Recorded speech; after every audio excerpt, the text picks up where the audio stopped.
एक सेकंड। हाँ, okay.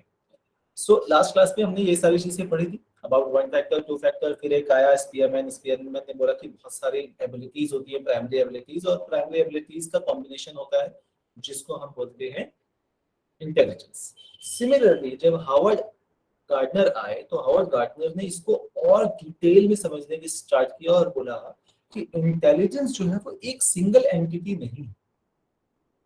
Intelligence जो है वो मल्टीपल अलग अलग चीजों का कॉम्बिनेशन। ठीक, अब इसमें अलग अलग चीजें क्या है उसको उन्होंने स्ट्रक्चरली डिफाइन किया कि अलग अलग चीजें क्या है, कैसे होंगी, क्या होंगी, और टुगेदर दे एग्जिस्ट। तो मान लो कि सात आठ आठ अलग अलग चीजें हैं। ठीक है, अब ये आठ अलग अलग चीजों में कुछ चीजें बहुत प्रोमिनेंट होगी बट इसका इफेक्ट बाकी चीजों पर नहीं हो रहा। ठीक, बाकी चीजें कुछ 100% होंगी, कुछ 20% होंगी, कुछ 0% होंगी, कुछ 50% होंगी, कुछ 40% होगी, एक दूसरे से इंडिपेंडेंट है। मतलब एक इंटेलिजेंस फैक्टर का दूसरे इंटेलिजेंस फैक्टर से कोई कनेक्शन नहीं होता। So then that's what he said कि intelligence is not a single entity, rather it is distinct type of intelligence exist. हर व्यक्ति में अलग अलग तरीके का इंटेलिजेंस जो है वो एग्जिस्ट करता है। ठीक है, each of these intelligence are independent of each other। ये सारी इंटेलिजेंस जो है, आठ अलग अलग तरीके की इंटेलिजेंस बताई उन्होंने और बोला कि ये सारी आठ अलग अलग एंटिटी एक दूसरे से डिफरेंट है, सेम नहीं है, इंडिपेंडेंट है। मतलब ऐसा नहीं है कि ये 100% होगा तभी दूसरा भी 100% होगा, या ये 50 है तो दूसरा भी 50 होगा, ऐसा नहीं है। सब एक दूसरे से independent. High on one doesn't indicate other set. एक हाई होने का ये मतलब नहीं है कि बाकी खराब है। तो अगर कोई लिंग्विस्टिक इंटेलिजेंस में अच्छा है, दैट डज नॉट मीन कि वो बाकी में अच्छा होगा या बुरा होगा। ठीक है, अनुष्का अवस्थी, अनुष्का अवस्थी, हाय अनुष्का। ओके, ठीक है।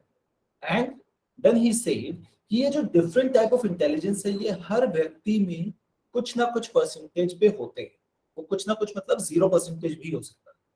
ठीक है, अभी हम पढ़ेंगे कि ये आठ अलग अलग इंटेलिजेंस क्या है, उसके क्या फैक्टर्स होते हैं, क्या चीजें होती हैं, उसकी इंपॉर्टेंस क्या है। तो इन्होंने ये बोला कि ये सारे इंटेलिजेंस एक दूसरे के साथ कंबाइन करके एक फॉर्म करते हैं। तो किसी व्यक्ति में कुछ अलग सेट ऑफ इंटेलिजेंस होगा, किसी में दूसरा सेट ऑफ इंटेलिजेंस होगा, किसी में कुछ चीजें ज्यादा होंगी, कुछ कम होंगी, दूसरे में उसका ऑपोजिट होगा। इस कारण से अगर आप मैथमेटिक्स वाले हो और अगर आपने परम्यूटेशन कॉम्बिनेशन क्लास 10th में समझा है मैथमेटिक्स में, तो समझो कि हर किसी का परम्यूटेशन और कॉम्बिनेशंस अलग अलग टाइप की इंटेलिजेंस में बैठता है कोई जिसको परम्यूटेशन कॉम्बिनेशन समझ में आता है? 10th में तो सबने पढ़ा होगा पीएलसी। मैथमेटिक्स में पढ़े हो परम्यूटेशन कॉम्बिनेशंस? सर 11th में Yes, किया। yes, sir. ओके, सो परम्यूटेशन कॉम्बिनेशन का मतलब कि अलग अलग कॉम्बिनेशंस में एक व्यक्ति के अंदर वो इंटेलिजेंस एग्जिस्ट कर सकती है। अब ये जो आठ इंटेलिजेंस टाइप्स हैं ये कौन कौन से हैं ये बताया हार्वर्ड गार्डनर। उन्होंने बोला कि पहला लिंग्विस्टिक। तो जो हमने इसके चार्ल्स स्पीयरमैन की थ्योरी में पढ़ा था, वर्ड फ्लुएंसी, याद है किसी को ये word, word fluency? Yes, sir. Yes. जो Yes, हमने sir. उसमें वर्ड यस सर। जो हमने वर्ड फ्लुएंसी पढ़ा था वही चीज यहाँ पर उन्होंने लिंग्विस्टिक नाम। लिंग्विस्टिक का मतलब क्या बोला कि लैंग्वेज को समझना, उसका use and production of language is a skill. अब हर किसी को हर कोई लैंग्वेज को सेम तरीके से सुनकर, समझकर, पढ़कर सेम तरीके से रिप्रेजेंट नहीं कर सकता। इस कारण से समझो कि एक क्लास में एक टीचर ने 50 बच्चों को एक ही टॉपिक एक ही बुक से पढ़ाया है, पर जब वो बच्चे आंसर्स लिख रहे हैं तो हर कोई डिफरेंट आंसर्स लिख। क्या हर बच्चा सेम आंसर लिखता है क्या word to word? No, sir. No sir. Right. जब हर बच्चा same word to word answer नहीं लिख रहा है, डिफरेंट तरीके से उसको प्रेजेंट कर रहा है, डिफरेंट तरीके से लिख रहा है, दैट मींस कि उसका लिंग्विस्टिक इंटेलिजेंस अलग अलग है। ठीक, कुछ ऐसे भी होते हैं जिनका लैंग्वेज अपने को समझ ही नहीं आता कि इसने लिखना क्या चाहता था। पूछा कुछ और गया है, लिख कुछ और रहा है, होता है सर? गाने लिख के आ Yes, जाते sir. हैं एग्जाम हॉल में अपने, जब ठीक, समझ नहीं आता क्वेश्चन। क्वेश्चन समझ में नहीं आता, बिल्कुल। तो समझना भी लिंग्विस्टिक के हिस्से में आता है, जहां पर हम वर्ड को समझते हैं या प्रोड्यूस करते हैं, यूज करते हैं या प्रोड्यूस करते हैं। सिमिलरली ऐसा भी होता है कि हमें हर एक्टर की डिलीवरी ऑफ स्पीच पसंद नहीं आती है, या जिस तरीके से वो डायलॉग्स बोलते हैं वो पसंद नहीं आता है। अपने को समझ में आ जाता है कि यार ये सही तरीके से डायलॉग बोल रहा है, ये नहीं बोल रहा है, ठीक। पॉलिटिशियंस जो स्पीच देते हैं, तो कुछ पॉलिटिशियंस की स्पीच बहुत अट्रैक्टिव लगती है, कुछ की नहीं लगती है। So what they are doing, they are using the language which is also known as communication skills, ठीक है। So that is linguistic skill. अब हर व्यक्ति में लिंग्विस्टिक स्किल जो है वो अलग अलग हो सकता है। यहाँ तक आया समझ में? Yes, sir. Yes, sir. Yes. Fine. Now let's understand second skill, which is logical mathematical skill. कौन कौन आप में से ऐसा है जिसने मैथ्स पीसीएम नहीं लिया है इस डर से कि मुझे मैथ्स समझ में नहीं आता? बाप रे, सारे हाथ खड़े हो गए एक साथ। ओके, सो मैं पिछले 4-5 साल से काउंसलिंग कर रहा हूँ, and when I counsel people of specially of class 10th and class 11th going students, they say कि सर पीसीएम इसलिए नहीं लेना क्योंकि मैथ्स समझ में नहीं आता, ठीक। अब ये मैथ्स क्यों नहीं समझ में आ रहा है? Same class, same teacher, same book, same concept, same logic, नहीं समझ में आ रहा, because they lack logical and mathematical skill. तो ऐसा नहीं है कि वो 0 होगा, वो 5 हो सकता है, 10 हो सकता है, 20% हो सकता है, 30% हो सकता है, ठीक है। जिसको मैथमेटिक्स समझ में आता है, लॉजिकल उसकी थिंकिंग या लॉजिकल एप्टीट्यूड अच्छा है, उसको इजीली समझ में आएगा, तो उसका हो सकता है ये स्किल जो है वो 70-80% हो, ठीक है। आर्यभट्ट जैसे लोगों का हो सकता है 90-95% हो, ठीक। Understood? Yes, sir. Okay, so this is what known as logical and mathematical skill. एक सेकंड,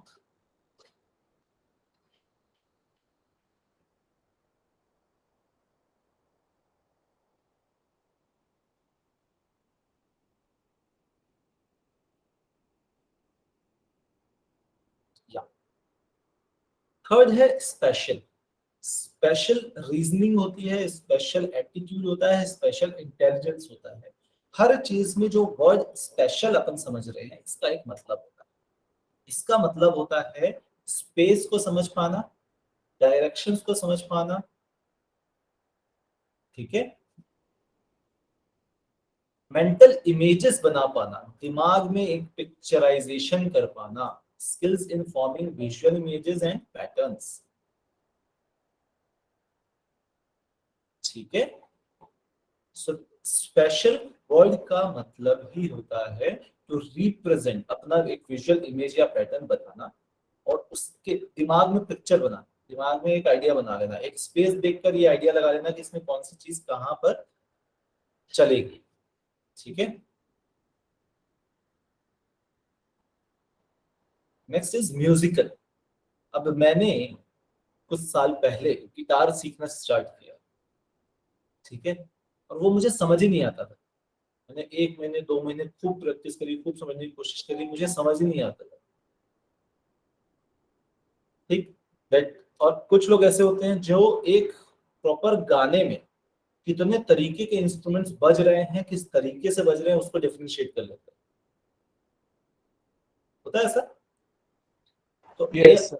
ए आर रहमान की जो म्यूजिकल एबिलिटी होगी वो बहुत ज्यादा होगी इन कंपैरिजन टू विशाल पांडे। हमें म्यूजिक सुनना अच्छा Yes, लगता है, sir. बट उसमें अगर आप बोलोगे कि इसका सेंस क्या है तो वो अपने को नहीं समझ में आता, ठीक है। So that is sensitivity for musical rhythms and patterns. Bodily kinaesthetic. Bodily kinaesthetic का मतलब होता है कि किस तरीके से आप अपनी पूरी बॉडी को या पार्ट्स ऑफ बॉडी को यूज कर सकते हैं क्रिएटिवली। तो जनरली किन टाइप ऑफ करियर्स में बॉडीली किनेस्थेटिक का यूज आएगा? So dance like verb. Gymnastic, The actor. Yes, nice, athletes Racing. वगैरह. Racing Yes. athletes. Yes, beautiful.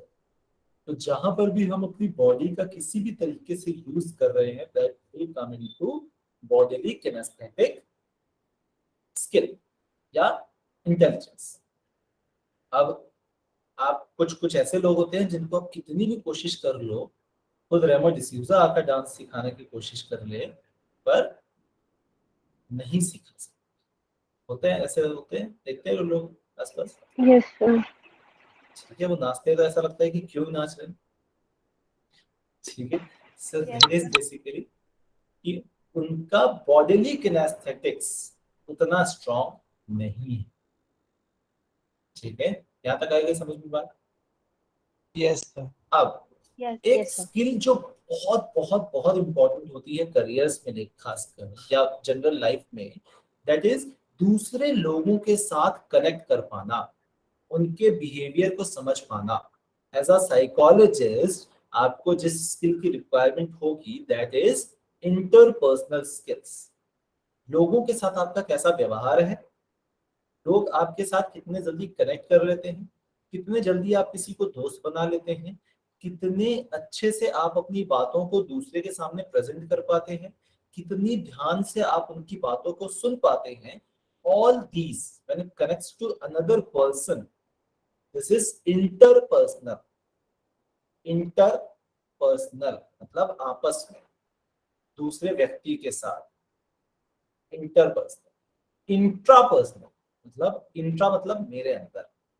ठीक है, इंट्रापर्सनल स्किल्स या इंट्रापर्सनल इंटेलिजेंस वो होती है कि मैं अपने आप को कितना समझ पा रहा हूँ, क्या मैं अपने आप की फीलिंग्स की, अपने मोटिव्स की, अपने डिजायर्स को, अपने आप को इंपॉर्टेंस देता हूँ या नहीं, कितना इंपॉर्टेंस देता हूँ, दैट इज इंट्रापर्सनल। अपने आप, खुद को।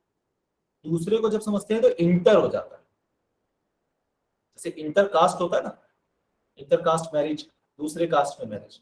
तो इस तरीके से इंटर का मतलब होता है दूसरे, इंटरपर्सनल का मतलब होता है दूसरा पर्सन। ठीक है, and last, intelligence as per Howard Gardner is naturalistic. मतलब आप नेचुरल वर्ल्ड को, नेचर को, फ्लोरा फौना, जानवर, वाइल्ड एनिमल्स, बीचेस और हिल्स, इन चीजों का आपके अंदर, इन चीजों को लेकर कितनी सेंसिटिविटी। अगर रास्ते पे एक डॉग को, कुत्ते को कोई मार रहा है, तो आप कितना सेंसिटिव हो उस चीज को लेकर कि आप जाकर उसको रोकते हो या आप उसको देखकर वहां से आगे चल जाते हो। आप देखते हो कि कहीं पर कोई बड़ा सा पेड़ है, उसको लोग काट रहे हैं, तो आप कितने सेंसिटिव हो, आप उसको देखते हो वहां खड़े होके, या आप उनको रोकने की कोशिश करते हो, या आप उनसे जाकर पूछते हो कि भैया ये क्यों कर रहे हो, मत करो, और व्हाटसएवर। सो नेचुरल एनवायरनमेंट को लेकर आपकी सेंसिटिविटी कितनी है, that is known as naturalistic intelligence. अब हार्वर्ड गार्डनर ने क्या कहा कि ये 8 तरीके के इंटेलिजेंसेस होते हैं और इनका कॉम्बिनेशन इन मल्टीपल परसेंटेज अलग अलग व्यक्ति पे अवेलेबल होता है।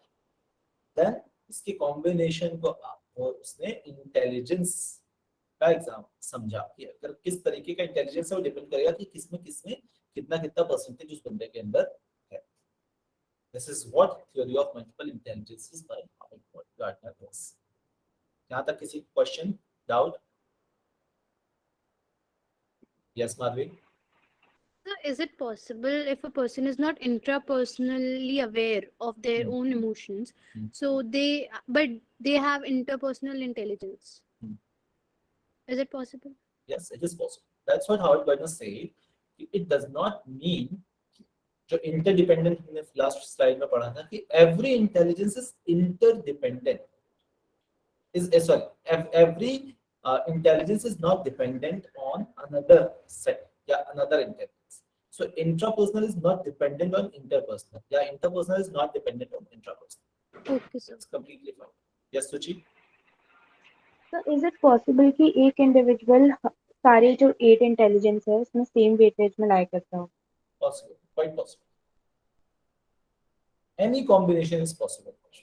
Yes, Darshna? सर आप एक बार थर्ड वाला दोबारा बता देंगे, स्पेशल? ठीक है, ओके श्योर। स्पेशल वर्ड का मतलब ये होता है कि आप इस मेंटल इमेज कैसे बनाते हो। जैसे अपन जब फिजिक्स पढ़ते हैं या मैथमेटिक्स पढ़ते हैं, अगर आपने क्लास 10th में मैथमेटिक्स सबने पढ़ा है, हाँ सर। Yes, sir. सबने पाइथागोरस थ्योरम पढ़ा है, पाइथागोरस थ्योरम पढ़ा है सबने। Yes, Yes, sir. sir. Yes, Yes, sir. sir. पढ़ा। अब मैं आपको एग्जांपल देता हूँ और वो सोचो कि आप उसका मेंटल दिमाग के अंदर उसका डायग्राम कैसे बनाओगे।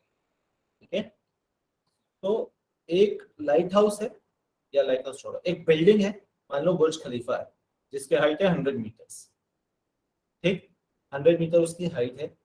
उससे 2 किलोमीटर दूर एक 5 फीट का लड़का खड़ा है। वो लड़का 5 फीट दूर खड़े होकर बुर्ज खलीफा के टॉप को देख रहा है, तो उसका जो एंगल ऑफ एलिवेशन जो बन रहा है वो मान लेते हैं अपन 60 डिग्री का। ठीक है, 60 डिग्री एंगल ऑफ एलिवेशन बन रहा है यहाँ से, जहां वो खड़ा हुआ है 2 किलोमीटर दूर। बुर्ज खलीफा की हाइट है 100 मीटर, डिस्टेंस इनके बीच में है 2 किलोमीटर। इस हाइट से इसका एंगल ऑफ एलिवेशन बन रहा है 60 डिग्री का।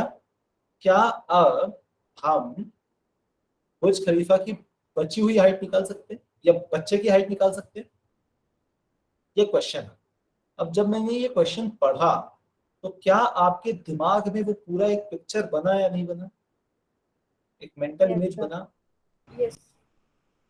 Yes, sir. ठीक है, so the Yes. quality of that mental image which has been formed in a mind, that is basically known as special intelligence.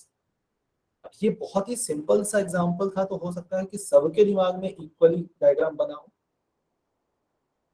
ठीक है, अब जैसे 10th का एग्जाम था अभी 2-4 दिन पहले ही, उसमें इस टाइप का एक क्वेश्चन आया था। जिस क्लास में मैं इन्विजिलेट कर रहा था वहां पर सारे बच्चे एक तरीके का ड्राइंग बना रहे थे, एक बच्चा ऑपोजिट ड्राइंग बनाया, उसमें सेम इंफॉर्मेशन पे उसने ऑपोजिट डायग्राम बना दिया।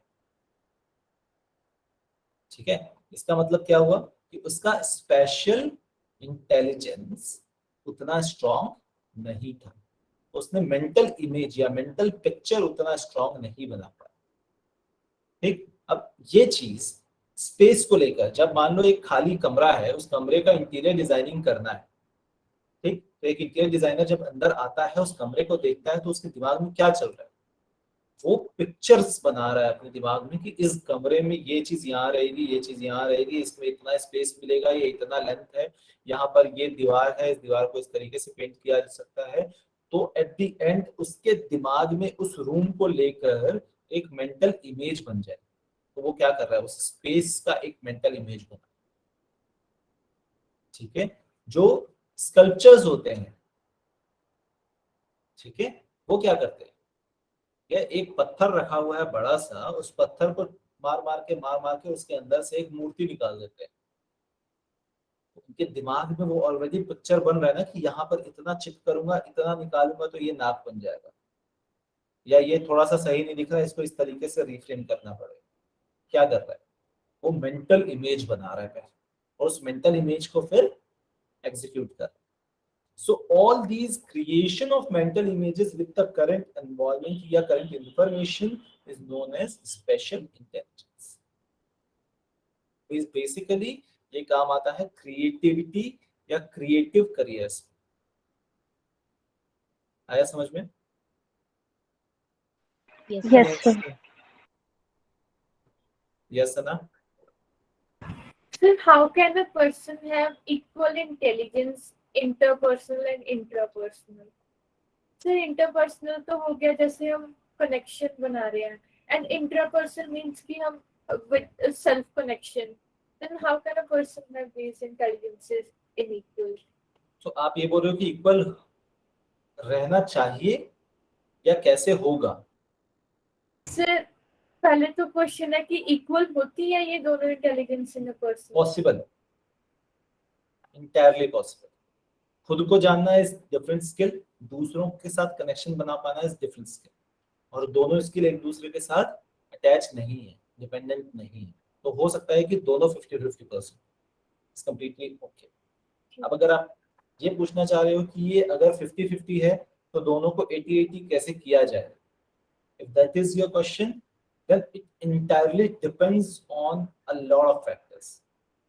कि अभी 50 है तो क्यों। अच्छा, इसमें एक और फैक्टर आपको बता देता हूँ कि ये 8 type of intelligence, these are, कुछ चीजें इसमें ऐसी होती हैं जो बॉर्न होती हैं। जैसे एप्टीट्यूड होता है, ने पढ़ा था, एप्टीट्यूड जो होता है वो बॉर्न होता है। जब व्यक्ति बॉर्न होता है तो वो सर्टेन एप्टीट्यूड्स लेकर पैदा होता है और पूरी sir. लाइफ उन एप्टीट्यूड्स को सिर्फ हम रिफाइन करते हैं। सिमिलरली इंटेलिजेंस में होता है, तो कुछ परसेंटेज आप लेकर पैदा होते हो, जो एप्टीट्यूड आपका है उसी तरीके के इंटेलिजेंस को आप रिफाइन कर सकते हो।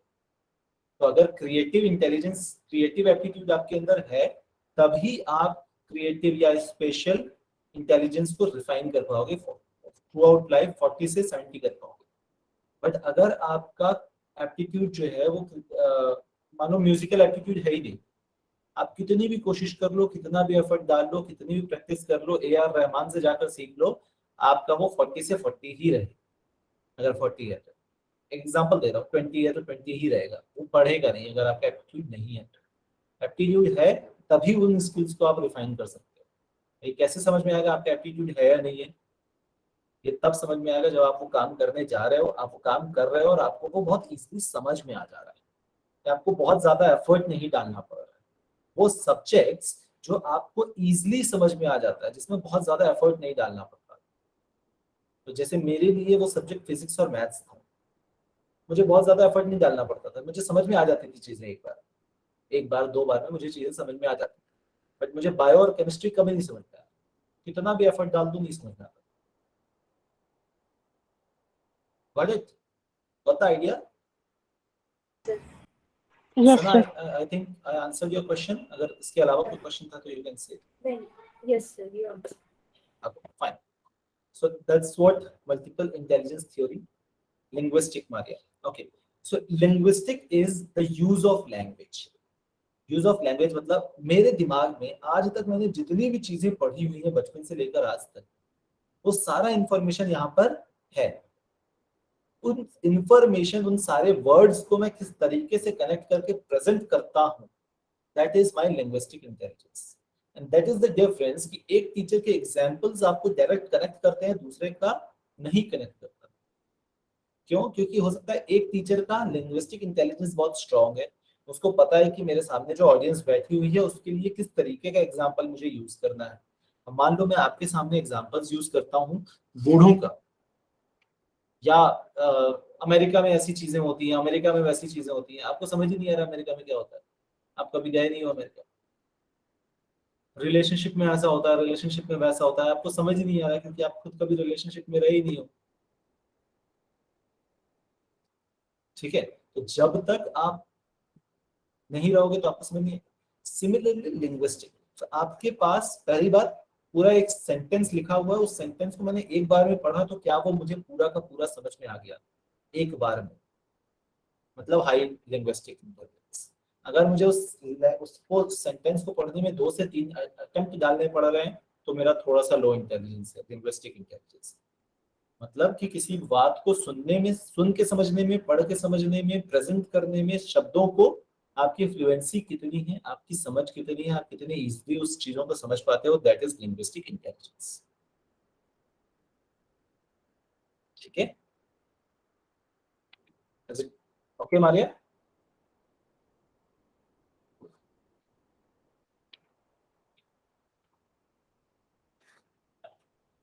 Now another topic. अच्छा, एक चीज आप लोग नोट कर रहे हो, मैं हर थ्योरी में नाम लिखा है मैंने, उसके सामने उस थ्योरी को किसने दिया है और कब दिया है। अगर ये इन्फॉर्मेशन अपने पास है तो मैंने इस तरीके से उसको प्रेजेंट किया है। क्यों प्रेजेंट किया है? क्योंकि आपको उसका नाम भी याद रहना चाहिए, उसके सामने किसने वो दिया है वो भी याद रहना चाहिए, और कब दिया है वो भी याद रहना चाहिए। ये चीज आपको याद रखनी है सिर्फ, बाकी सारी चीजें मैं आपको बता दूंगा कैसे करते हैं। ठीक है, तो जब थ्योरीज ऑफ इंटेलिजेंस की बात आएगी तो आपको लाइन से स्टेप बाय स्टेप 5 थ्योरी है, 6 थ्योरी है, 7 थ्योरी है, ये याद रहना चाहिए। कौन सी थ्योरी किसने दी है वो याद रहनी चाहिए, और उसका एक पेस याद रहना चाहिए सिंपल सा, कि अच्छा जब अगर theory of multiple intelligence Howard Gardner ने दिया था और उसने 8 अलग अलग मल्टीपल इंटेलिजेंस के बारे में बात की, जैसे ही आपके एग्जाम में ये क्वेश्चन आता है, इतना आपके दिमाग में पिक्चर बन जाना चाहिए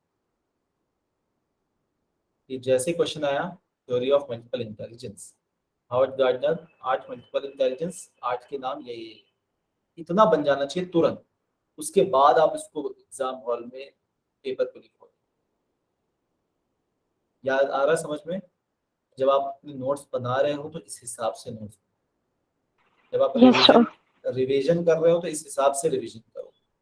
जो मैंने क्वेश्चंस दे रहा हूँ, उस क्वेश्चन के जब आप रिवीजन कर रहे हो तो इस हिसाब से रिवीजन करो कि आपके दिमाग में पहले एक मेंटल पिक्चर बन जानी चाहिए उस आंसर की, उसके बाद आप लिखना स्टार्ट करो। ठीक है। नाउ रॉबर्ट स्टैनबर्ग ने 1985 में ट्रायर्किक थ्योरी ऑफ इंटेलिजेंस दिया। अब यहाँ पे मैंने आईपी अप्रोच लिख रखा है। आईपी अप्रोच क्या होगा? Information processor. गुड। ठीक है, तो दो अप्रोच हमने पढ़ा था, क्या क्या था? आईपी अप्रोच और psychometric and information processes. Okay, तो यहाँ पर हमें इंफॉर्मेशन मिल रही है, उस इंफॉर्मेशन को यूज करके वो एक इंटेलिजेंस की थ्योरी बनाया उसने। ट्रायर्किक वर्ड, इस वर्ड से क्या समझते हैं? ट्री। Triarchic मतलब three. So triarchic theory of intelligence was given by Robert Sternberg, and he said कि there are 3 different sets of types of intelligence. अच्छा, याद रखना किसी भी थ्योरी को एक दूसरे के साथ कंपेयर करने की कोशिश मत कर, वरना कंफ्यूज हो गए। हर थ्योरी अपने आप में सेपरेट थ्योरी, ठीक है? कंफ्यूज नहीं होना है, हर थ्योरी अपने आप में सेपरेट है। इसकी थ्योरी को उसके साथ कनेक्ट करोगे कि सर उसने तो ऐसा बोला था, इसने ऐसा बोला, मत करो, बहुत कंफ्यूज होता है। ठीक है। नाउ रॉबिन स्टर्नबर्ग से कि intelligence is an ability to adapt, to shape and select environment to accomplish one's goal and those of one's society and culture. मतलब मेरे गोल्स को या सोसाइटी के गोल्स को अचीव कर पाने के लिए मेरी ability to adapt, to shape and select environment, किस जगह पर किस तरीके का मुझे अपनी पर्सनैलिटी दिखानी है, इंटेलिजेंस शो करना है, या इंटेलिजेंस में अडेप्ट कर पा रहा हूँ या नहीं पा रहा हूँ, दैट एबिलिटी इज इंटेलिजेंस। इसके 3 अलग अलग प्रोसेस या 3 अलग अलग फैक्टर्स बताए। पहला कॉम्पोनेंशियल इंटेलिजेंस और analytical intelligence. Componential, components, analytical, analytics, इस वर्ड का मतलब समझाओ मुझे। What do you understand by word components? So the ability to analyze the information to solve the problem. Good. When we get any kind of information, the ability to solve it. And these are 3 components: logical equations, meta component, and performance component. Should I explain this? ठीक, मैंने सिर्फ word का मतलब पूछा, ठीक है? क्योंकि मेरा उद्देश्य ये है कि आपको वर्ड का मतलब पता होना चाहिए और वो 3 वर्ड आपको याद रहने चाहिए। अगर आपको वर्ड का मतलब पता है और 3 वर्ड आपको याद है, कॉम्पोनेंशियल, एक्सपीरियंशियल, कॉन्टेक्सचुअल, ये 3 वर्ड आपको याद है, उन तीनों के मतलब पता है, तो आप एग्जाम हॉल में आराम से उसको डिफाइन करें। अगर आपको वर्ड का मतलब नहीं पता है कि कॉम्पोनेंशियल क्या होता है, मुझे पता ही नहीं है, बहुत मुश्किल होगा एग्जाम में। तो इतना याद रखने की, इतना रटने की जरूरत नहीं पड़ेगी। मैं आपको समझाता हूँ कि ट्रायर्किक थ्योरी है क्या चीज, क्या बना है। तीन टाइप की इंटेलिजेंस, कॉम्पोनेंशियल, एक्सपीरियंशियल और कॉन्टेक्सचुअल। इसको इस तरीके से दिया क्यों है ये भी समझते हैं। कॉम्पोनेंशियल या एनालिटिकल इंटेलिजेंस का मतलब क्या होता है? इसका मतलब ये होता है कि मेरे पास जो इंफॉर्मेशन आई है, उस इंफॉर्मेशन का मैं क्या और कितना यूज कर पा रहा, कैसे यूज कर रहा हूँ, that is basically analytical intelligence. कैसे उस इंफॉर्मेशन को मैं समझ रहा हूँ, एनालाइज कर रहा हूँ और उससे क्या यूज निकाल पा रहा हूँ, कैसे उसका यूज निकाल पा रहा हूँ, दैट इज एनालिटिकल इंटेलिजेंस। ठीक है। तो किसी लड़की ने अगर आंख मारी जय को, तो अब वो उससे क्या समझेगा, या कोई हंस रही है तो वो देख के हंस रही है या हंस के देख रही है, ये उसके इंटेलिजेंस पे, एनालिटिकल इंटेलिजेंस पे डिपेंड करता है कि वो क्या समझ रहा है, कि वो उसको हंस के देख रही है या देख के हंस रही है। ये किस पे डिपेंड करता है? एनालिटिकल या कॉम्पोनेंशियल इंटेलिजेंस। कॉम्पोनेंट्स का मतलब होता है अलग अलग चीजें, अलग अलग कॉम्पोनेंट्स, अलग अलग चीजें, ठीक है। इसको 3 पार्ट में क्यों डिवाइड किया है? सबसे पहले क्या होता है, सबसे पहले उसको नॉलेज मिलती है, उस चीज के बारे में इंफॉर्मेशन मिलती है, किसी चीज के बारे में पता चलता है। उसके बाद उस चीज का उसके उसके एक्चुअली प्लान या प्रोसेस होता है, उसके बारे में सोचा जाता है, उसको समझा जाता है, उसके ज्यादा इंफॉर्मेशन और ज्यादा कलेक्ट की जाती है और उसके बाद उस पर काम किया जाता है। यही प्रोसेस होता है किसी इंफॉर्मेशन का। जब हम पढ़ाई भी करते हैं तो पहले हमें पता होता है, चलता है कि हमें साइकोलॉजी पढ़नी है 12th में। उसके बाद हम उसका पूरा सिलेबस देखते हैं, क्या कंटेंट है, किस तरीके से पढ़ेंगे, टाइम टेबल बनाएंगे, किससे पढ़ेंगे, कैसे पढ़ेंगे, नोट्स बनाएंगे, ये सारी चीजें हम प्लान करते हैं और उसके बाद हम पढ़ने बैठते हैं या पढ़ाई करते हैं, ठीक है। इसी चीज को इसने कॉम्पोनेंशियल इंटेलिजेंस पे डाला हुआ है। नॉलेज एक्विजिशन, तो पहले नॉलेज कलेक्ट करना। यस लक्ष्य। सर आपने वो कार वाला एग्जांपल बताया था इसमें से, वो ड्राइविंग करने वाला शायद। इसमें अब वीडियोस में हाँ सर, वो आप कार ड्राइव करते हो, फिर आप एक बार नॉलेज एक्वायर करते हो कहाँ पे टर्न लेना है। ठीक सर है, आपने बताया। वो एग्जांपल सुन लिया ना आपने, अपना एग्जांपल सुनो। Okay sir. The beauty of psychology subject is कि हर चीज में examples, her example you can connect each and everything with any example, ठीक है। तो या जैसे यहाँ पे साइकोलॉजी का एग्जांपल दिया, ठीक। नॉलेज सबसे पहले लेंगे हम, उसके बाद उस नॉलेज का करना क्या है, उसको प्लान कैसे करना है, क्या करना है, कब करना है, कैसे करना है, वो प्लान करेंगे। और तीसरी चीज एक्चुअली हम उस काम को करेंगे। यही प्रोसेस होता है। तो किसी भी व्यक्ति में अगर कॉम्पोनेंशियल इंटेलिजेंस अच्छा है तो वो क्या करेगा, वो इजीली उस चीज को कॉम्प्रिहेंड कर पाएगा, इजीली नॉलेज ले पाएगा। उसका मेटा और हायर ऑर्डर कंपोनेंट स्ट्रांग होगा तो उतना ज्यादा अच्छे से प्लानिंग कर पाएगा, अच्छे से काम कर पाएगा और उसके बाद परफॉर्म कर पाएगा उस चीज को। और अगर कॉम्पोनेंशियली एनालिटिकल इंटेलिजेंस स्ट्रांग नहीं है तो पहली बात तो हो सकता है कि कोई लड़की जय को हंसकर देख रही है तो ये समझ रहा है कि अरे यार कहीं कुछ खराब तो नहीं है मेरी बॉडी में कि मेरे को देख के हंस क्यों रही है, ठीक है। तो ये डिपेंड करता है एनालिटिकल इंटेलिजेंस के। दूसरा फैक्टर इसने बताया एक्सपीरियंशियल इंटेलिजेंस और क्रिएटिव इंटेलिजेंस। इसका मतलब हर व्यक्ति की लाइफ में बहुत सारी चीजें होती है, बहुत सारे एक्सपीरियंसेस होते हैं। उन एक्सपीरियंसेस से वो व्यक्ति क्या सीख रहा है, कैसे अपने आने वाली प्रॉब्लम्स को सॉल्व कर रहा है, या उस वक्त जो प्रॉब्लम हुई है उसको कैसे सॉल्व कर रहा है अपने एक्सपीरियंसेस से, दैट इज एक्सपीरियंशियल या एक्सपीरियंशियल इंटेलिजेंस। कि मेरे पास्ट में एक चीज हुई थी, फॉर एग्जांपल एक खराब रिलेशनशिप रहा, उसके बावजूद वापस से उस गड्ढे में कूदना है या नहीं कूदना है, दैट इज एक्सपीरियंशियल इंटेलिजेंस, ठीक है। कि आपका पुराना एक्सपीरियंस कैसा रहा है उस पर्टिकुलर चीज को लेकर। तो अगर आप देखोगे तो घर वाले हमारे जो बोलते हैं कि यार गाड़ी तुम धीमा चलाया करो, इस लड़के के साथ मत घूमा करो, इस लड़की के साथ मत घूमा करो, क्यों? Because they might have some bad experiences of life in those fronts. So that is experiential intelligence. तो अगर कोई व्यक्ति बार बार एक ही गलती करता है, पिछली बार सेम चीज किया था फिर अभी वही सेम गलती कर रहा है जिसके कारण प्रॉब्लम हो रही है, फिर अगली बार सेम गलती कर रहा है जिसके कारण प्रॉब्लम हो रही है, दैट मींस कि उसका एक्सपीरियंशियल इंटेलिजेंस जो है वो उतना स्ट्रांग नहीं है। क्रिएटिव लक्ष्य बता रहा हूँ, क्रिएटिव इंटेलिजेंस में क्या होता है, क्रिएटिविटी होती कैसे कि आपने एक बार कुछ काम किया, उससे कुछ सीखा, जब दूसरी बार आप कुछ काम कर रहे हो तो उसमें उस सीख को अप्लाई कर रहे हो, that is what creativity is. आप फोन पे अगर आप कंटिन्यूअसली रील्स देख रहे हो, उस रील्स में से आपने कुछ कंटेंट देखा, कुछ समझा, कुछ सीखा, और जब आप खुद उस चीज का पे काम कर रहे हो तो आप उसको अप्लाई कर रहे हो, दैट इज क्रिएटिव इंटेलिजेंस। मतलब आपके एक्सपीरियंसेस को आप क्रिएटिविटी यूज कर रहे हो, that is creative intelligence. Yes लक्ष्य।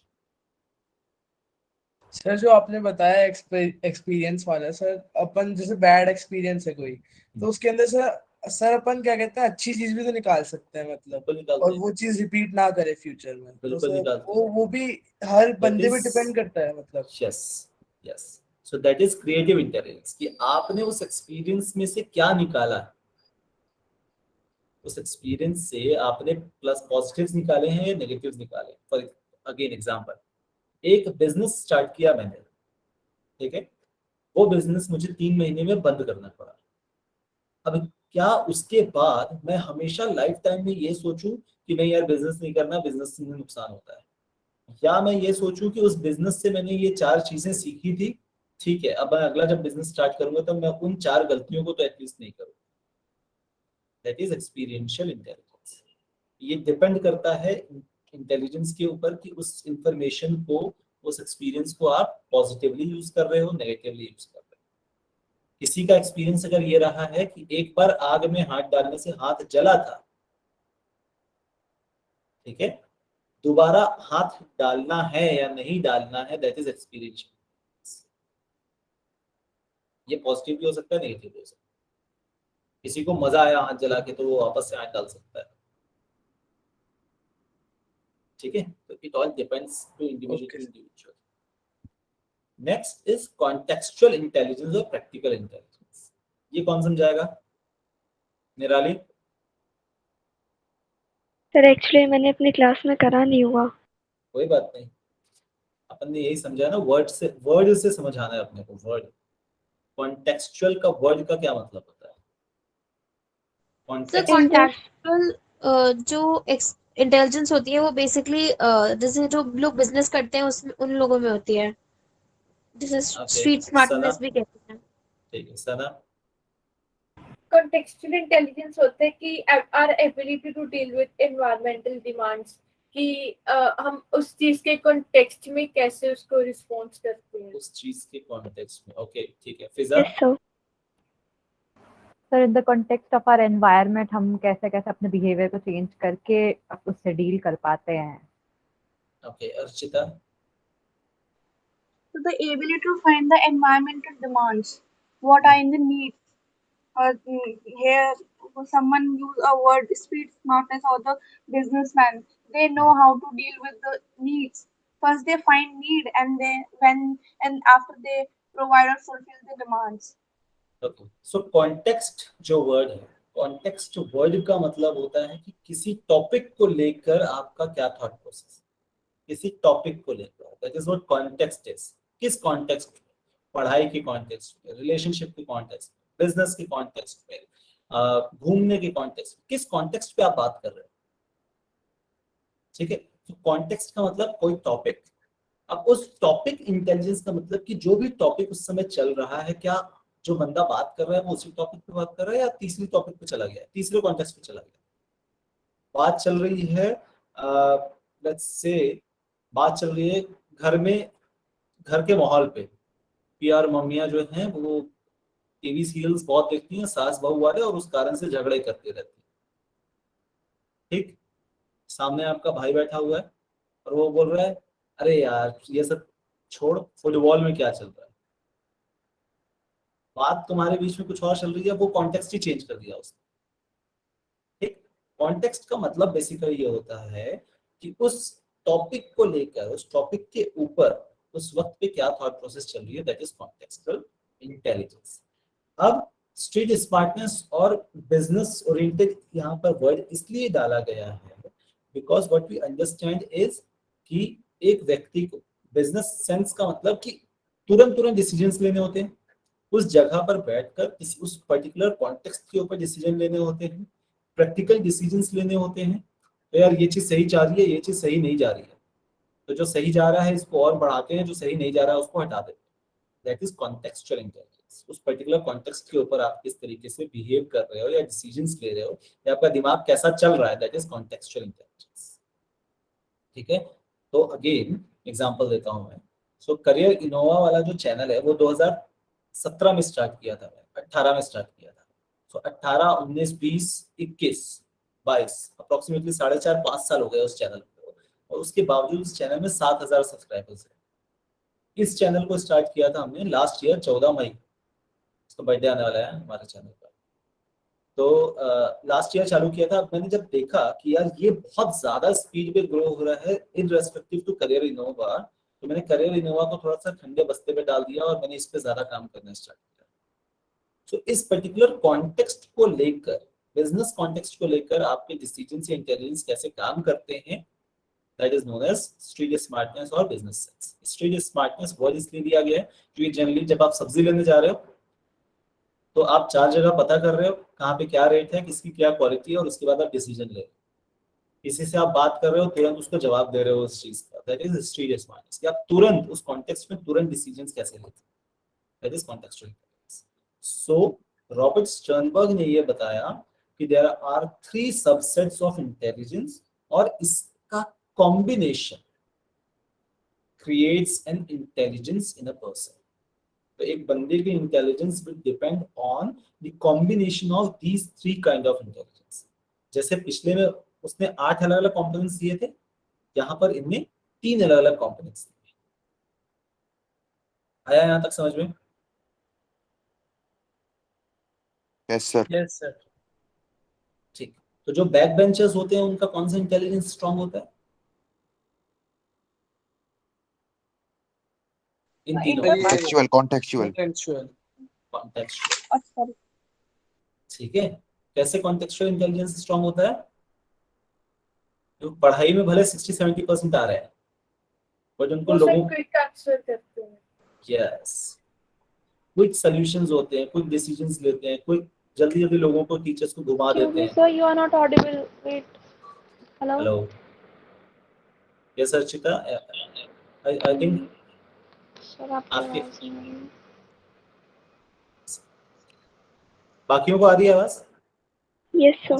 Yes, so Yes sir. ठीक है, ये वापस करना। फाइन। नाउ 8:50 पैस मॉडल कर लें आज। Yes, sir. Yes sir. Sir actually मुझे ये पूछना था, आपने बताया था ना कि लिंक पे रिकॉर्डेड वीडियोस। हम्म। एक्चुअली आज मेरी तबीयत ठीक नहीं है तो शायद मुझे उतना समझ आ रहा है लेकिन फिर भी मेंटली मैं नहीं इतना कर पा रही, ठीक है, तो मैं मिल बाद में रिकॉर्डेड वीडियोस देख सकूँ। चलेगा चलेगा। आप कभी भी रिवीजन के लिए आप अपना ये रिकॉर्ड वीडियोस यूज कर सकते हैं। तो मिलेगा कहाँ से आपको? So you haven't uploaded the second one? या You are I have taking on the third class? Yes I have uploaded the second one, आपको थोड़ी देर में मिल जाएगा। इसका मैंने लिंक बस उसको कॉपी नहीं किया। ठीक है। असल में क्या होता है, Okay. आप लोगों को जानना जरूरी है कि जैसे अभी क्लास खत्म होगी 9 बजे, तो ये क्योंकि गूगल रिकॉर्ड कर रहा है सेशन, तो गूगल इसको प्रोसेस करके मुझे मेल करेगा रात को 11:30-12 बजे के आसपास। जब वो मेरे पास मेल आएगा मैं उसको डाउनलोड करूंगा, यूट्यूब पे अपलोड करूंगा, उसमें सारा उसका स्टेप्स करूंगा, उसके बाद फिर उसका लिंक बनेगा, वो लिंक मैं आपको दूंगा तो आप उसको यूज कर पाओगे। ये थोड़ा सा इतना लंबा Okay, प्रोसेस, sir. ठीक है, इस कारण से वो तुरंत आपको नहीं मिल पाएगा, इसलिए 1-2 दिन लग जाता है। ओके। और उसके बाद ऑब्वियसली मेरे पास टाइम होना चाहिए उसको अपलोड करने का। ठीक है। नाउ पास मॉडल, नया एक अलग मॉडल है, अलग थ्योरी है, डिफाइन पिछले उसके साथ कनेक्ट मत करना। पास PASS वर्ड का मतलब है yes yes. I didn't understand the context properly.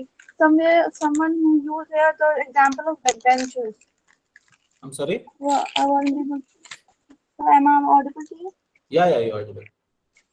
तो वो कॉन्टेक्सचुअल वाला कुछ समझ नहीं आ पा रहा है। यहाँ पे किसी ने बैकबेंचर्स का एग्जांपल्स में क्या मतलब समझ नहीं आता था। अच्छा, बैक बेंचर्स का मैंने ये पूछा था कि बैक बेंचर्स में कौन सा इंटेलिजेंस होता है ज्यादा, तो वो है कॉन्टेक्सचुअल, क्योंकि वो पढ़ाई लिखाई के साथ साथ बाकी जो मस्तियां करते हैं, बदमाशियां करते हैं, उस बदमाशियों के कारण प्रॉब्लम्स बहुत सारी होती हैं। तो उस प्रॉब्लम्स के कारण एक तो उसका उनका एक्सपीरियंशियल इंटेलिजेंस थोड़ा सा स्ट्रांग होता है क्योंकि प्रॉब्लम से बाहर खुद ही आते हैं या दोस्तों की मदद से आते हैं। ठीक है। और दूसरा उनका कॉन्टेक्सचुअल इंटेलिजेंस थोड़ा सा स्ट्रांग होता है क्योंकि उस कॉन्टेक्स्ट में उनको काम करने आता है, उनको पता होता है कि अभी ये प्रॉब्लम है, इस प्रॉब्लम को ऐसे सोल्यूशन निकालना है। इसके लिए इतने लोगों से मिलना है, इससे मिलना, उससे मिलना, बहुत सारे काम करते हैं। जबकि जो फर्स्ट बेंचर्स होते हैं ये सिर्फ पढ़ाई में रह जाते हैं, ये लाइफ को बाकी तरीके से एक्सपीरियंस नहीं करते। तो उस कारण से उनका कॉन्टेक्चुअल इंटेलिजेंस उस कॉन्टेक्स्ट में, एजुकेशन के कॉन्टेक्स्ट में अच्छा हो सकता है, बट लाइफ डील के कॉन्टेक्स्ट में थोड़ा सा ठीक ठाक सा होता है, ना स्ट्रांग नहीं होता। इस कारण से बहुत प्रॉब्लम्स होती है फ्रंट बेंचर्स को लाइफ में। I said interpersonal. I thought this is also like interpersonal and this is example of interpersonal, example of like. हाँ, वो सारा हो सकता है बिल्कुल। उसको आप पुरानी उस थ्योरी से कनेक्ट करोगे तो बहुत कंफ्यूज होगे। एक एक थ्योरी को एक एक लेके चलो। सारी साइकोलॉजी में हर थ्योरी एक दूसरे से कनेक्टेड है। हर थ्योरी पिछले थ्योरी का थोड़ा सा अपग्रेडेशन है या डिग्रेडेशन है। पिछली थ्योरी से कुछ हटाया गया है या कुछ नया ऐड किया गया है, वही नया थ्योरी बन गया है। कोई थ्योरी सही नहीं है, कोई थ्योरी गलत नहीं है। सिर्फ थॉट प्रोसेस बनाने का तरीका है कि ये थ्योरीज बनी कैसे हैं, किसने बनाई है, क्या रिसर्च किया था, किस तरीके से किया था। तो हमारी एक थॉट प्रोसेस बनाने की कोशिश है। सबका कॉम्बिनेशन ही आपको काम आएगा लाइफ। किसी एक थ्योरी पे काम नहीं करोगे। जब आप किसी का इंटेलिजेंस चेक करोगे तो किसी एक थ्योरी पे नहीं करोगे। आप बेसिकली आपका एक थॉट प्रोसेस खुद बन जाएगा, उस थॉट प्रोसेस के बेसिस पे आप जज करोगे। ओके, सो पैस मॉडल का फुल फॉर्म है प्लानिंग, पी से प्लानिंग, ए से अटेंशन, साइमल्टेनियस या सक्सेसिव मॉडल ऑफ इंटेलिजेंस। इसका मतलब क्या है? ये असल में एक प्रोसेस है। किसी भी इंफॉर्मेशन को, जैसे हमने लास्ट थ्योरी में पढ़ा था, क्या पढ़ा था लास्ट थ्योरी में इस तरीके का? कंपोनेंशियल में पढ़ा था स्टेप्स। पहले आपके पास इंफॉर्मेशन sir. आता है, फिर आप Yes, उससे sir. और इंफॉर्मेशन निकालते हो, प्लान करते हो और उसके बाद उस पर प्रोसेस करते हो। सिमिलरली लगभग वही थ्योरी दी है JP Das, Jack Naglieri and Kirby in 1994। इन्होंने क्या? ये सिंगल नेम है? नहीं, अलग अलग लोग हैं, 3 अलग अलग लोग हैं। जेपी दास इंडियन साइकोलॉजिस्ट हैं, जैक नागलेरी हैं और किर्बी, तीनों अलग अलग व्यक्ति। तो इन्होंने क्या बोला कि intellectual functioning are comprises of 3 neurological systems called the functional units of brain. ठीक, these units are responsible for arousal या attention, coding and planning respectively. इसको समझते हैं कि कैसे होगा। यहाँ पर इसको समझने से पहले ये समझो, एक एग्जांपल लेते हैं।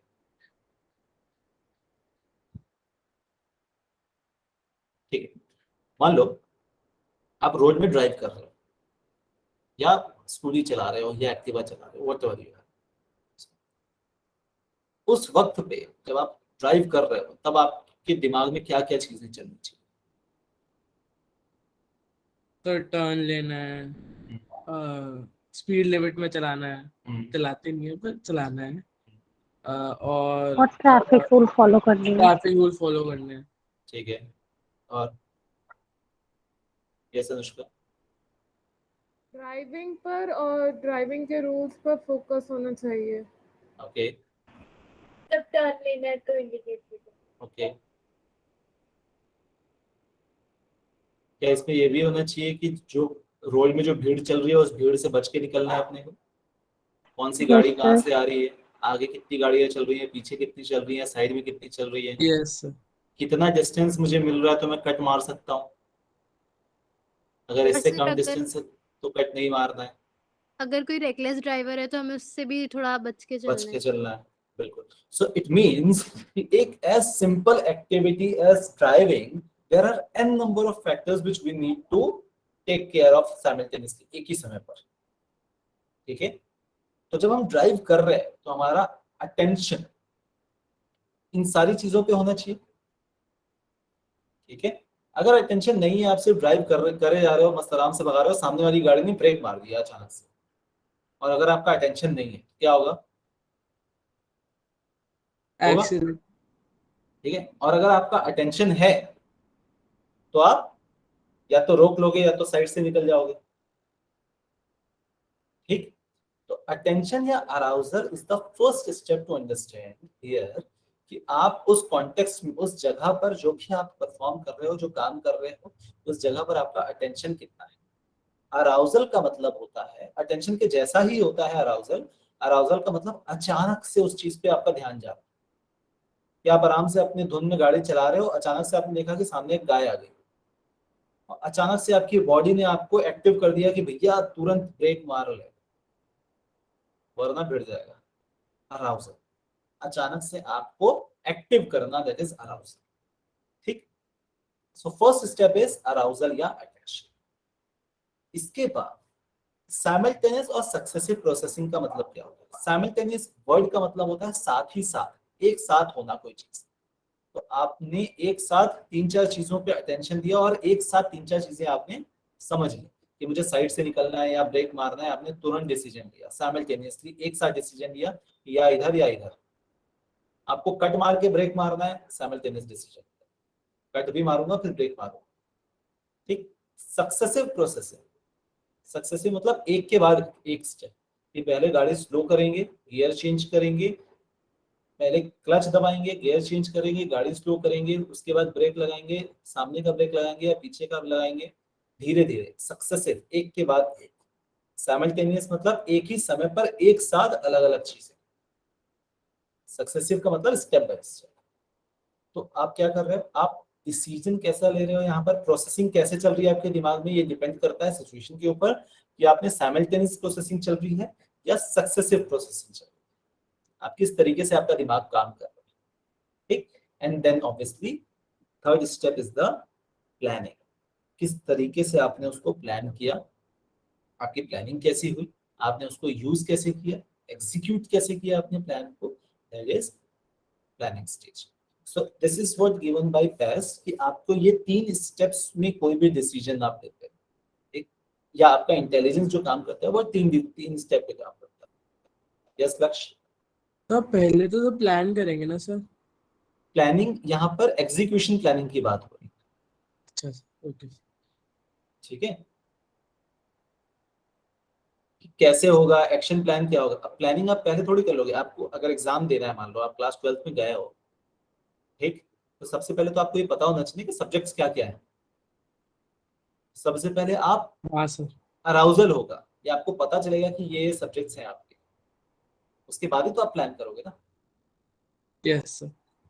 उसके बाद आप साइमल्टेनियस या सक्सेसिव प्रोसेसिंग करोगे कि यार मुझे ट्यूशंस और स्कूल साइमल्टेनियसली चलाने हैं, या स्कूल का जब सिलेबस खत्म हो जाएगा तब मैं रिवीजन के बारे में सोचूंगा या क्रैश कोर्स के बारे में सोचूंगा। ये आपका साइमल्टेनियस या सक्सेसिव प्रोसेसिंग चल रहा है।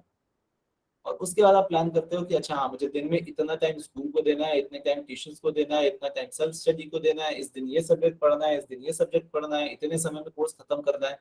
क्यों हमने जानबूझकर मैंने इस कोर्स को नवंबर तक खत्म करने का प्लान किया?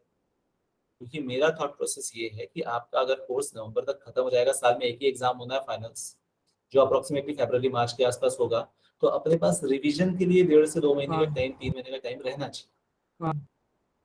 इस कारण से मैंने प्लान किया कि नहीं यार, ये नवंबर में अपने को सिलेबस खत्म करना है, सो दैट अपने पास रिवीजन के लिए टाइम होगा।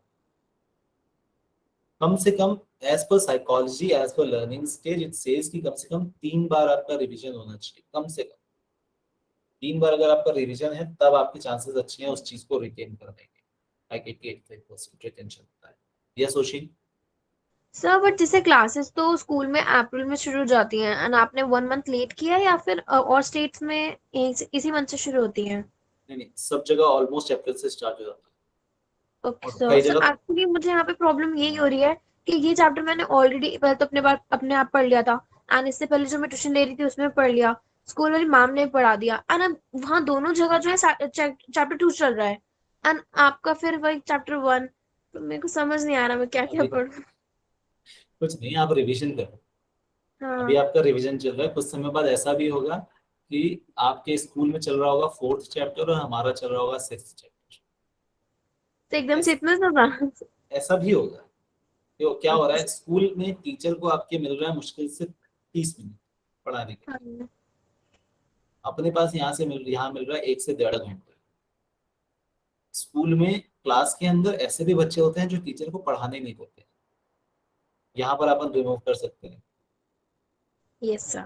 ठीक है, टाइम अपने को उतना ही लगेगा, बट हमारे पास थोड़ा सा एक्स्ट्रा टाइम, हम डबल स्पीड पे खत्म करेंगे कोर्स और बहुत डिटेल में आराम से खत्म करेंगे। स्पीड मतलब ऐसा नहीं कि हम भागेंगे, नहीं हमको सिलेबस खत्म करना है, ऐसा नहीं है। इसमें सब कुछ इंक्लूड होगा, कोर्सेज भी इंक्लूड होंगे, सिर्फ हमको टाइम ज्यादा मिल रहा है। तो ऐसा भी होगा कि आपका एक, या तो आप पहले स्कूल में पढ़ के फिर यहाँ रिवीजन करोगे तो आपको ज्यादा अच्छे से उस टॉपिक को क्लियर होगा, या बाद में ऐसा होगा कि आप यहाँ पढ़ के स्कूल में रिवीजन करोगे। दोनों एस्पेक्ट में आपके लिए बेनिफिट है। यस लक्ष्य? सर प्रैक्टिकल लाइन में क्या बनाना होता है सर 12th की? बता दिया जाएगा, प्रैक्टिकल के एग्जाम वो दे दिए जाएंगे, ऑब्जेक्टिव्स दे दिए जाएंगे। अब हर स्कूल का अलग अलग हिसाब है उसमें, ठीक है, इसको कौन से टीचर क्या प्रैक्टिकल करवाते हैं, और बहुत बहुत ऐसे कुछ खास नहीं है। बेसिकली प्रैक्टिकल्स ये रहते हैं कि रियल लाइफ में उसको कैसे एप्लीकेशंस कैसे होंगे, वो मैं आपको वैसे ही पढ़ा दूँ, ठीक है। यस माधवी? सो यहाँ पे जो प्लानिंग है इसको हम एग्जीक्यूशन लाइक वर्ड यूज कर सकते हैं प्लानिंग के लिए? बिल्कुल बिल्कुल। Okay sir. Done. So this is what the PASS model is. This model represents the information processing approach. ये भी information processing approach of intelligence पे काम करता है। PASS मॉडल का मतलब ये है कि मतलब PASS उसमें वर्ड इसलिए दिया हुआ है ताकि आपको याद रहे, बट उसका प्रोसेस जो सीरीज है वो ऐसा है, पहले अटेंशन अराउजल है, फिर साइमल्टेनियस या successive processing and then plan, ठीक है। तो उसमें कंफ्यूज मत होना, सिर्फ याद रखने के लिए वो वैसा बनाया गया है, जैसे नरेंद्र मोदी बना देते ना कुछ भी याद रखने के लिए वर्ड्स बना देते हैं, सरस, वो सरस का मतलब आप पूछते रहो, ठीक, वैसा है। तो अभी अपन इसको और डिटेल में मुझे बताना आप लोग कि आप लोगों को ऐसे स्टेप्स याद रखने के लिए, फॉर एग्जांपल 8 मल्टीपल इंटेलिजेंसेस हैं, अब वो उसको बनाने के लिए, याद रखने के लिए कुछ वर्ड बना सकते हो कि आप, जैसे अपन विबग्योर बनाते हैं ना word, violet, indigo, blue, green, orange, red. The cues, you are talking about psychological I'm cues. sorry? The cues, you want Yes, cues to remember yes. things. तो ये जितनी भी चीजें हैं, जैसे पास का तो अपने पास है ऑलरेडी, एक ट्रायर्किक थ्योरी का CEC, इसको किस तरीके से आप याद रख सकते हो, ये आपकी तरफ से चाहिए मुझे। थ्योरी ऑफ, जिसका अच्छा लगेगा उसको सब यूज करेंगे, ठीक। थ्योरी ऑफ मल्टीपल इंटेलिजेंस में 8 मल्टीपल इंटेलिजेंस है, उसको आप कैसे याद रखोगे, उसके लिए एक सिंगल वर्ड बना के दो मुझे नेक्स्ट क्लास में। सर मैंने बनाया था बट वो ऐसे कोई मीनिंगफुल वर्ड नहीं है, बट हाँ इससे मुझे याद हो गया था। तो वो ऐसे था कि जैसे B2L MN एक साथ आ रहे तो MN और 2L याद कर सकते हो आप। तो B से शुरू होता है हमारा अल्फाबेट, तो B2L MN 2IS, तो मैंने ऐसे करके याद कर लिया। ठीक है, और बाकी भी इस तरीके से कोशिश करो। लेट्स फाइंड आउट कि क्या कोई एक अच्छा मीनिंगफुल वर्ड बना सकते हो, ठीक है। तो एग्जाम हॉल में बहुत इजी हो जाता है इससे याद, साइकोलॉजिकल क्यूज बोलते हैं इसको, ठीक है। ये आपका आज का होमवर्क है। तो अभी तक हमने जितना भी पढ़ा है उस सारे के सब टॉपिक्स को एक एक वर्ड पे डिफाइन करना है, ओके ठीक। सबसे पूछूंगा मैं नेक्स्ट क्लास में हर टॉपिक के ऊपर, अभी तक जितना भी टॉपिक आपने पढ़ा, ठीक है। Yes sir. Okay yes fine. अभी तक यहाँ तक किसी को कोई doubt, question, concern, problem, issue? No, sir. No, sir. कैसी लग रही है आप लोगों को, समझ में आ रही है क्लासेस? किसी को ऐसा जो नहीं समझ में आ रहा हो या कुछ चेंज करना चाहिए अपने को समझाने के तरीकों में? No, sir. No, sir. No, sir. Yes Sana? Sir जैसे ये सभी जो थ्योरीज है दिस ऑल आर इंटरडिपेंडेंट, तो अगर हमने किसी का इंटेलिजेंस लेवल चेक करना है तो हर एक थ्योरी के अकॉर्डिंग अलग अलग इंटेलिजेंस लेवल। अभी इंटेलिजेंस आप चेक करो, करने का तो सिखाया नहीं किसी ने। इंटेलिजेंस चेक करने के तरीके होते हैं जो इससे एसोसिएटेड नहीं है, ये सिर्फ आपको बेसिक थ्योरीज जो लोगों ने रिसर्च की है वो रिसर्च आप पढ़ रहे हो। जब इंटेलिजेंस चेक करना होगा उसके लिए टेस्ट होते हैं, साइकोलॉजिकल टेस्ट, IQ टेस्ट होते हैं, जो कि प्री डिफाइंड टेस्ट बने हुए हैं। उसका स्ट्रक्चर पैटर्न है कि इतने अगर उसमें नंबर आए तो इस तरीके का इंटेलिजेंस है, इतने आए तो इस तरीके का इंटेलिजेंस है। सीरीज ऑफ 100 एक सीरीज ऑफ क्वेश्चंस होते हैं, उसमें मल्टीपल इंटेलिजेंसेस चेक किए जाते हैं। तो वो कंटेंट टू कंटेंट डिपेंड करता है, कॉन्टेक्स्ट टू कॉन्टेक्स्ट डिपेंड करता है कि आप कौन सा वाला टेस्ट यूज करोगे उस पर्टिकुलर बच्चे का इंटेलिजेंस टेस्ट। सर वो टेस्ट भी तो किसी थ्योरी के अकॉर्डिंग ही होंगे, किसी there are theory multiple theories actually, बहुत सारे ऐसे टेस्ट, अलग अलग व्यक्ति अलग अलग रिसर्च करता है और अलग अलग टेस्ट बनाता है। तो हमें ये समझना है कि जो मेरा कॉन्टेक्स्ट है, फॉर एग्जांपल अगर मैं करियर काउंसलिंग करने के लिए साइकोमेट्रिक टेस्ट ले रहा हूँ या इंटेलिजेंस टेस्ट करवा रहा हूँ, तो मेरा कॉन्टेक्स्ट क्या है? Career test. दूसरा हो सकता है मुझे अगर स्ट्रीम सिलेक्शन के लिए टेस्ट करना है तो मैं अलग टेस्ट करूंगा, ठीक है। मुझे अगर किसी की स्पेसिफिक, अगर मुझे ये देखना है कि बंदा क्रिएटिव कितना है, ठीक, तो जैसे अगर आपको पता होगा कि 12th के बाद अगर आपको आर्किटेक्चर करना है तो एक एग्जाम होता है जिसको बोलते हैं नाटा। तो नाटा का जब एग्जाम दोगे, उसका एग्जाम का सिलेबस निकाल के देखोगे तो एंटायरली डिफरेंट है। उसमें सिर्फ ये चेक किया जाता है बेसिकली कि स्पेशल अंडरस्टैंडिंग कितनी है बच्चे की, खासकर स्पेशल चेक किया जाता है, मैथमेटिक्स चेक किया जाता है। क्यों? क्योंकि आर्किटेक्चर में सिर्फ स्पेशल इंटेलिजेंस और मैथमेटिक्स यूज होता है, ठीक। वेरस जब आप नीट का एग्जाम देने जाओगे वहां पर ये चीजें नहीं चेक करेंगे आप। यस जय, आज का टॉपिक, आज के क्वेश्चंस मैं आपको भेजता हूँ अभी, ठीक है, इसके बाद क्लास के बाद भेजता हूँ ग्रुप में। सो ये डिपेंड करता है अलग अलग, ये अपन जब पढ़ेंगे, हालांकि आपके सिलेबस में नहीं है ये चीज, बट बेसिकली ये समझ लो कि आईक्यू अगर टेस्ट करना है तो उसके कुछ स्पेसिफिक टेस्ट होते हैं जो कि प्री डिफाइंड है, रिसर्च्ड है, लोगों ने रिसर्च करते हैं, 4-4 साल 5-5 साल लगता है एक क्वेश्चन बनाने के लिए, ठीक है। तो 20 क्वेश्चंस बना देना इज नॉट अ क्वेश्चन आया। उस क्वेश्चंस की एक एक क्वेश्चंस की वैलिडिटी चेक की जाती है, उसको कम से कम 500, 1000, 50,000 लोगों पे टेस्ट किया जाता है, उसके बाद उसकी वैलिडिटी, रिलायबिलिटी चेक की जाती है, और उसके बाद जाकर वो टेस्ट जो है वो वैलिड होता है। तो जो आगरा से है, कोई आगरा से था यहाँ पे? Psychological, Indian psychological association Agra, कौन था क्लास में आगरा से? अच्छा कौशिक, यस। तो इंडियन साइकोलॉजिकल एसोसिएशन जो है वो, उनके पास, उनकी वेबसाइट आप खोल के देखो, वहां पे आपको हजारों साइकोलॉजिकल टेस्ट मिलेंगे, सारे रिसर्च और वैलिडिटी चेक करके, रिलायबिलिटी चेक करके डाला हुआ है। इसका पूरा प्रोसेस होता है रिसर्च इन स्टैटिस्टिक्स, ठीक है। तो वहां से चेक होता है इंटेलिजेंस, यहाँ से आप इंटेलिजेंस चेक नहीं कर रहे हो, यहाँ से आपको पता होगा कि जो आप कर रहे हो क्यों कर रहे हो, उसका बेसिक लॉजिक क्या है, ये अपन अभी लॉजिक पढ़ रहे हैं। जब आप बैचलर्स में जाओगे या मास्टर्स में जाओगे तब आप टेस्ट को ज्यादा डीपली अंडरस्टैंड करोगे।